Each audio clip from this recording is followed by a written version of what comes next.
Hello students, welcome to our channel. आज के इस वीडियो में मैं आप लोग को पढ़ाने वाला हूँ क्लास 11th ओसीएम से चैप्टर नंबर 6। और आज का हमारा टॉपिक है difference between partnership and company.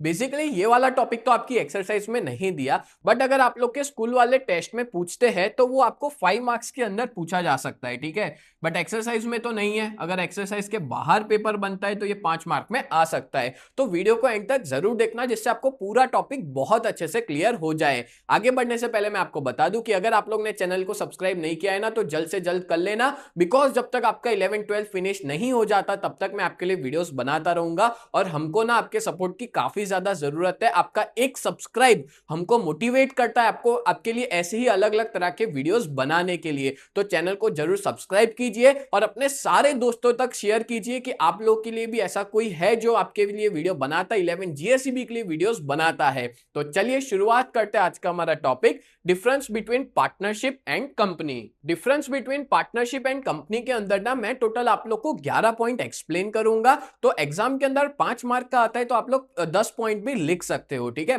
तो चलिए पहला देखते हैं। पहला पॉइंट है एस्टेब्लिशमेंट प्रोसेस। तो याद रखना, जो रजिस्ट्रेशन की प्रोसेस है पार्टनरशिप की, वो इजी और वॉलेंटरी है। मतलब अगर आप रजिस्ट्रेशन ना करवाना चाहो तो भी चलेगा। और यहाँ पे बिजनेस और ओनर्स एक ही माने जाते हैं, कोई सेपरेट लीगल एंटिटी नहीं है। जब बात करें हम लोग कंपनी की, तो कंपनी की प्रोसेस लेंथी, कॉम्प्लिकेटेड, बहुत लंबी है, कॉम्प्लिकेटेड है। प्लस इसमें कंपलसरी रजिस्ट्रेशन करवाना पड़ता है। और जब कंपनी बन जाती है तो उसकी आइडेंटिटी अलग बन जाती है, उसके जो भी मैनेजमेंट है, ओनर्स है, वो अलग और बिजनेस अलग। जबकि पार्टनरशिप में ओनर्स और बिजनेस एक माना जाता है। क्लियर। चलो दूसरा है नंबर ऑफ मेंबर्स। तो पार्टनरशिप फर्म के अंदर मिनिमम 2 पर्सन होते हैं, ये याद रखना। और कंपनीज एक्ट, देखो है तो पार्टनरशिप पर कंपनीज एक्ट में देके रखा है 2013 के अंदर कि नंबर ऑफ पार्टनर मैक्सिमम 100 से ज्यादा नहीं होने चाहिए। बट वापस कंपनीज एक्ट 2014 आया था, जिसमें मैक्सिमम नंबर ऑफ पार्टनर्स जो है वो 50 होने चाहिए, 50 से ज्यादा नहीं होने चाहिए, ठीक है। जब बात करें कंपनी की, तो कंपनी में मिनिमम 7 और मैक्सिमम अनलिमिटेड पब्लिक कंपनी के अंदर, और प्राइवेट कंपनी में मिनिमम 2 और मैक्सिमम 200 प्राइवेट कंपनी के अंदर। क्लियर। तो ये आप लोग याद रखना क्राइटेरिया, कितने नंबर ऑफ मेंबर्स जुड़ सकते हैं। देन बात करें नंबर 3, कैपिटल। तो जो पार्टनरशिप फर्म है ना, उसमें कैपिटल कम भी लगता है कंपैरेटिवली। कंपनी कम कैपिटल में बिजनेस को शुरू कर सकते हैं, कम पैसों में बिजनेस को शुरू कर सकते हैं। जबकि कंपनी के अंदर ना बहुत पैसा चाहिए, ठीक है, लार्ज स्केल पे पैसा चाहिए। और मिल भी जाता है किसके थ्रू? इश्यू ऑफ शेयर्स के थ्रू। मतलब शेयर्स हम लोग देते हैं और पैसा लेते हैं मार्केट से। देन बात करें point number 4, transfer of part of interest. जो पार्टनर्स होते हैं ना, can not transfer his part और interest without consent of other partners. ऐसा नहीं है, फॉर एग्जांपल मैं कोई बिजनेस का पार्टनर हूं, तो ऐसा नहीं है कि मैं उस बिजनेस को मन चाहे तब छोड़ दूं, चले जाऊं। मेरे को सारे पार्टनर का कंसेंट चाहिए होगा, उनकी परमिशन, अप्रूवल चाहिए होगी, तब जा करके मैं उस बिजनेस को छोड़ सकता हूं। तो कंसेंट के बिना पॉसिबल नहीं है। बट जब मैं बात करूं कंपनी की, तो इजीली और फ्रीली मैं अपने शेयर्स को ट्रांसफर कर सकता हूं किसी और पर्सन को, ठीक है। मैं बात कर रहा हूं पब्लिक कंपनी की। पब्लिक कंपनी में आसानी से आप किसी और को अपने शेयर्स बेच सकते हो, ठीक है। बट हम लोग जब बात करें, एक मिनट ये रहा, हाँ, जब बात करें प्राइवेट कंपनी की, तो प्राइवेट कंपनी के अंदर रिस्ट्रिक्शन होता है, आप अपने शेयर्स को ट्रांसफर नहीं कर सकते, ठीक है। क्लियर हो गया। पब्लिक कंपनी में इजीली शेयर्स को मैं किसी को भी बेच सकता हूं, खरीदना चाहूं तो खरीद सकता हूं। पर प्राइवेट कंपनी में रिस्ट्रिक्शन होता है, नहीं खरीद सकते, बेच सकते, ठीक है। नेक्स्ट है नंबर 5, लायबिलिटी। लायबिलिटी जो होती है पार्टनरशिप फर्म में, वो अनलिमिटेड होती है। यानी कि क्या होता है, अगर मान लो बिजनेस में नुकसान हो गया, बिजनेस बंद हो गया, बिजनेस में कर्जा बढ़ गया, तो जितने भी पार्टनर्स है ना, उनको वो सारा कर्जा, उनकी जो लायबिलिटी है वो पे करनी पड़ेगी। उनको अपने पर्सनल प्रॉपर्टी को बेच के भी वो पैसा चुकाना पड़ेगा, वो पैसा पे करना पड़ेगा, तभी जाके वो बिजनेस को बंद कर सकते हैं। पर कंपनी के अंदर ऐसा कुछ भी नहीं होता। अगर लिमिटेड लायबिलिटी वाली कंपनी है, और इंडिया के अंदर ज्यादातर लिमिटेड लायबिलिटी वाली ही कंपनी है, यहाँ पे वो लोग पर्सनली लायबल नहीं होते कंपनी के कर्जे के लिए। मतलब कंपनी का बहुत कर्जा हो गया, कंपनी डूब गई, तो कंपनी के पास हक नहीं है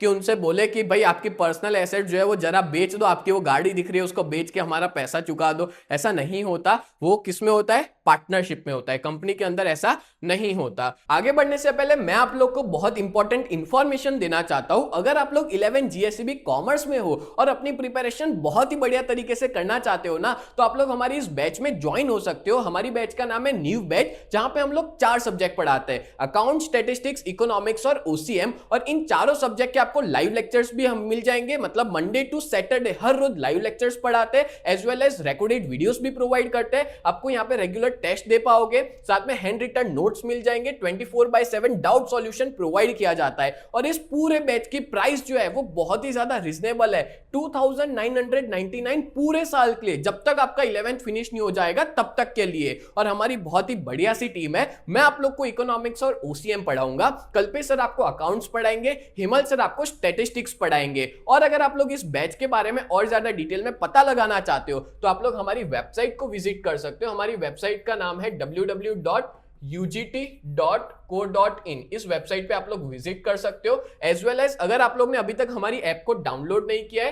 तो प्ले स्टोर पे जाकर के यूजीटी नाम से आप सर्च कर सकते हो, प्ले स्टोर पे अवेलेबल है, जाके डाउनलोड कर लीजिए। और अगर आप लोग आईफोन यूजर हो तो ऐप स्टोर के ऊपर माई इंस्टीट्यूट के नाम से अवेलेबल है, आप वहां पे जाकर के भी डाउनलोड कर सकते हैं। और उसका ORG कोड है VUGKX, उसका ORG कोड है, ठीक है। और अगर आप लोग हमारा कांटेक्ट करना चाहते हो, अपने पेरेंट्स की बात करवाना चाहते हो, तो हमारा कांटेक्ट नंबर है 7202012221। ये हमारे ऑफिस का कांटेक्ट नंबर है, इस पे आप लोग कांटेक्ट कर सकते हो। सच बता रहा हूं, इस बैच में अगर आप ज्वाइन हो जाते हो ना तो आपका बहुत ही बढ़िया रिजल्ट आएगा। अभी तक बहुत सारे ऐसे बच्चे हैं जो इस बैच में जुड़ चुके हैं, और बहुत से ऐसे भी बच्चे हैं जो ऑफलाइन में भी ट्यूशन जाते हैं और अपने बैकअप के लिए वो लोग हमारी इस बैच में जुड़े हुए हैं, और जिनका रिजल्ट भी बहुत अच्छा खासा आ रहा है। तो जल्द से जल्द आप लोग हमारी इस बैच में जुड़ जाइए, जिसमें आपका ही फायदा है। चलो आगे बढ़ते हैं नेक्स्ट टॉपिक पे। नेक्स्ट आगे देखते हैं पॉइंट नंबर 6, मैनेजमेंट। तो जो पार्टनर्स होते हैं ना वो खुद मैनेज करते हैं उनके बिजनेस को, उनकी फर्म को, उनके फर्म को ही बिजनेस कहते हैं। और बात करें कंपनी की, तो कंपनी जो है वो मैनेज की जाती है डायरेक्टर्स के द्वारा, ठीक है। इसलिए मैनेजमेंट और ओनरशिप अलग अलग होती है। जो ओनर्स होते हैं वो शेयर होल्डर्स होते हैं, और मैनेज करते हैं पूरी कंपनी को डायरेक्टर्स। डायरेक्टर्स बहुत इंपॉर्टेंट पर्सन माने जाते हैं कोई भी कंपनी में। और डायरेक्टर्स को कौन इलेक्ट करता है, तो शेयर होल्डर्स इलेक्ट करते हैं। मतलब जो भी अच्छा पर्सन होता है कंपनी को, जो आगे बढ़ा सकता है, उसको इलेक्ट किया जाता है शेयर होल्डर्स के द्वारा। इलेक्शन वगैरह होता है, और जो भी बढ़िया पर्सन होता है उसको चुना जाता है, ठीक है। देन है लाइफ। तो जो पार्टनरशिप है उसकी लाइफ जो है वो तब तक रहती है जब तक कि कोई पार्टनर मर ना जाए, इंसॉल्वेंट ना हो जाए। इस वजह से हम ऐसा कहेंगे जो लाइफ है ना पार्टनरशिप की वो शॉर्ट है। और बात करें कंपनी में, तो कंपनी का जो एग्जिस्टेंस है वो कभी भी उस पर डिपेंड नहीं करता। अगर मान लो कोई मेंबर मर गया, इंसॉल्वेंट हो गया या इनकेपेबल हो गया काम करने से, तो कंपनी बंद नहीं होती। याद करो मैंने लास्ट लेक्चर में एग्जांपल भी दिया था। अगर कंपनी की एक जनरल मीटिंग चल रही है, उसमें सभी लोग बैठे हैं, बोर्ड ऑफ डायरेक्टर्स, मेंबर्स, सभी लोग हैं, और उसमें बॉम्ब से सबको उड़ा दिया जाए, ठीक है, कंपनी बंद नहीं होगी। कोई और आ जाएगा, कोई और कंपनी को संभालेगा, ठीक है। कंपनी सिर्फ बंद हो सकती है उसकी जो लिक्विडेशन की प्रोसेस होती है ना उससे, क्योंकि लॉ के द्वारा बनाई गई है कंपनी, और लॉ के द्वारा ही उसको खत्म किया जा सकता है। उसके कोई मेंबर के मर जाने से, इंसॉल्वेंट हो जाने से या इनकेपेबल हो जाने से कंपनी को कोई फर्क नहीं पड़ता, ठीक है। कंपनी की जो लाइफ है ना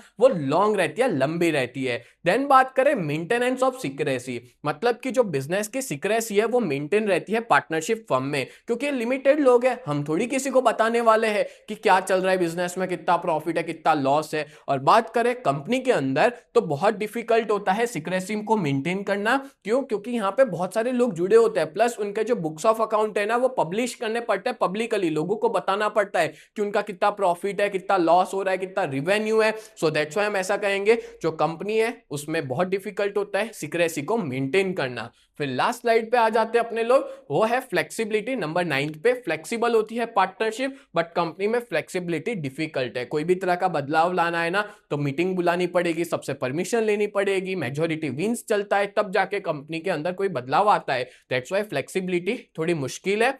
पर्सनल कॉन्टैक्ट, पार्टनर्स जो है वो एक अच्छा कॉन्टैक्ट बना लेते हैं अपने कस्टमर्स के साथ, अपने एम्प्लॉइज के साथ, जिसकी वजह से उनके डायरेक्ट और पर्सनल कॉन्टैक्ट बिल्ड होते हैं। और कंपनी की बात करें तो यहाँ पे पर्सनल कॉन्टैक्ट की बहुत ज्यादा कमी होती है, क्योंकि बहुत सारे लोग हैं, अलग अलग लोग मिलते जुलते रहते हैं, तो थोड़ी दिक्कत होती है, कंपनी में पर्सनल कॉन्टैक्ट नहीं बन पाते। नेक्स्ट बात करें वाइंडिंग अप, तो ये लास्ट पॉइंट है इस डिफरेंस का। तो पार्टनरशिप जो है वो बंद हो सकती है जब उनका कॉन्ट्रैक्ट फिनिश हो जाए या कोई भी तरह का सर्कमस्टेंसेस क्रिएट हो, मतलब पार्टनर्स में डिस्प्यूट हो जाए, झगड़े हो जाए, तब जाके पार्टनरशिप जो है वो खत्म हो सकती है। ठीक है, या तो पार्टनर्स चाहते हैं कि बस हम खत्म कर ले उनके विल के हिसाब से, विल मतलब होता है उनकी इच्छा के हिसाब से, ऐसा होता है कि अब बस हम लोग पार्टनरशिप को खत्म कर दे, तब पार्टनरशिप बंद होगी, या तो कॉन्ट्रैक्ट खत्म हो जाए तब। बट कंपनी की बात करें तो कंपनी की वाइंडिंग अप तभी होगी जब लॉ के थ्रू उसकी प्रोसेस की जाएगी। बाकी कंपनी को बंद नहीं कर सकता कोई। जब हम लोग उसकी प्रोसेस करेंगे लिक्विडेशन की,